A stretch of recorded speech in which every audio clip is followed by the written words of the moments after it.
Great roars of appreciation all around the stadium. But there has to be a toss. The referee decides into which goal they'll shoot, and there has to be a toss to decide who goes first.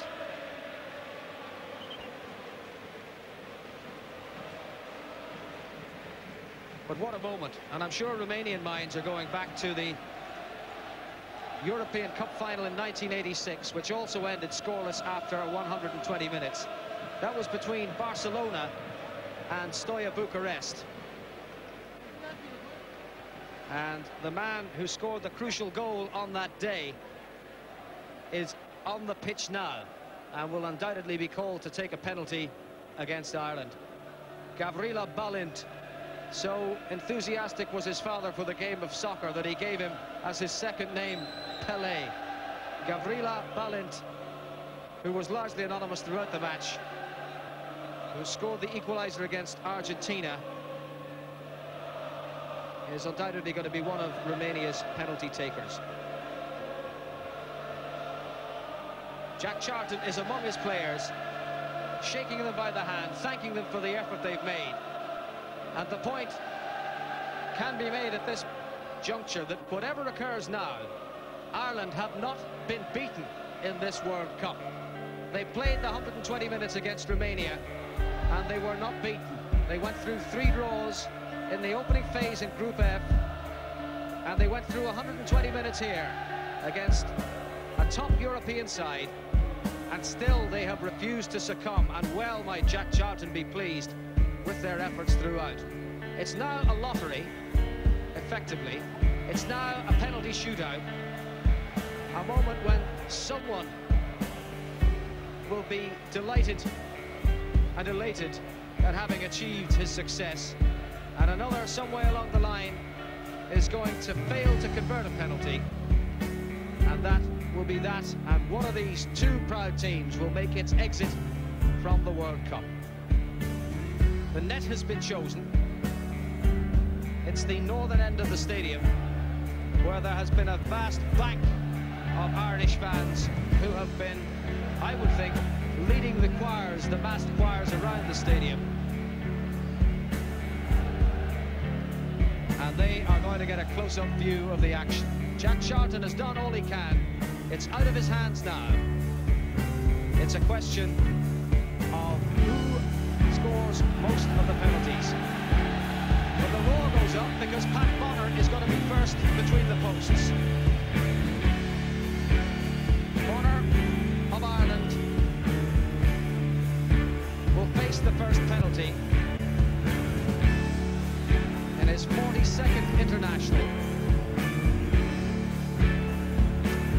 in front of his own fans.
championship here because the Romanians slow to send forward their next man. And he is their substitute, Danu Lupu of Dynamo Bucharest. One of the two top teams who provide the bulk of this Romanian side, between them the two top Bucharest teams. And Lupu is facing Bonner, who's already at 120 minutes of intense concentration as Ireland's goalkeeper, and now must try to keep this penalty at bay. The second Romanian penalty. It's 1-1.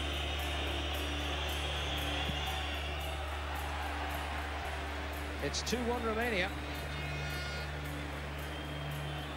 There are many and varied ways to take penalty kicks. Lupu chose the apparently nonchalant course, and Bonner, though he guessed the right side, was beaten by the perfect placement of the penalty kick. His nerves can resume a rather more steady course. Ireland's second penalty. This to stay level. Yes! An Irish hero since June '88.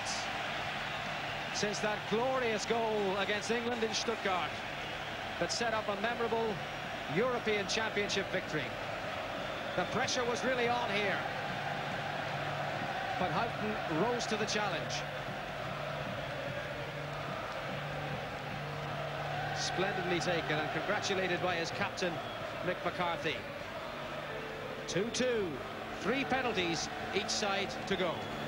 And stepping up now for Romania, Iosif Rotariu, midfield player, against Pat Bonner. This most dramatic finale in Irish soccer history continues. 3-2 Romania. They've been 3 perfect penalties.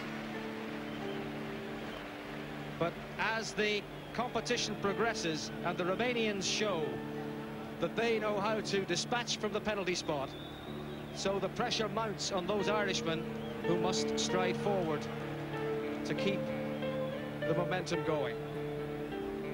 Just to repeat, their top club team, Steaua Bucharest, won the European Cup in 1986 after a scoreless final in just such fashion. They are well used to the pressures of such competition. Andy Townsend is next to go for Ireland.